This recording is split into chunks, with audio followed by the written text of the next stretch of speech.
Chapter 1. The Music They Did Not Deserve. London, 1851. London was a city that always made Amara feel both seen and unseen.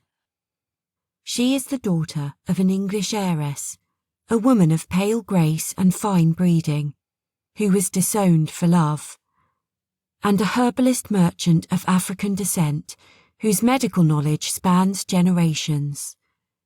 From her mother, Amara inherited refinement and the cost of choosing truth over acceptance. Her father had ensured she was educated, her mind sharpened with literature, her hands trained for the pianoforte. Between them, she learned how easily love can be punished and how power survives quietly. Amara Fairfax carries herself with a discipline learned early and practiced daily.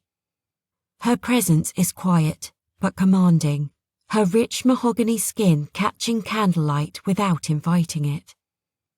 Amara moved through society, fluent in its customs, but never claimed by it. She learned early that elegance could shield her from cruelty, but not from judgment. In London's drawing rooms, Amara is regarded carefully. Her intellect unsettles. Her composure resists simplification. Men admire her brilliance, but hesitate to honour it. Women measure her silence, mistaking restraint for compliance. Few recognise the strength it takes to remain unbent in rooms designed to make you smaller. Amara sat at the grand pianoforte beneath a chandelier that turned candlelight into a kind of holy deception.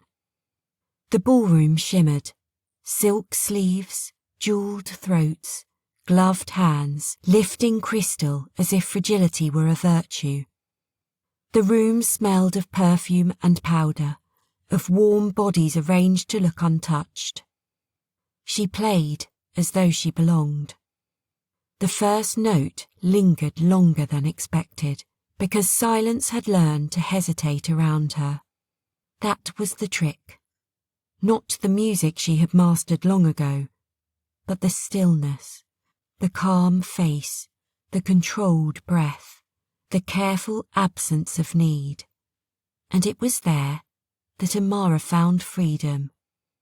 Music did not care for colour, did not care for station. When she played, she was simply a woman lost in melody. Her fingers moved across the keys in a waltz they would call delightful, without ever listening to it.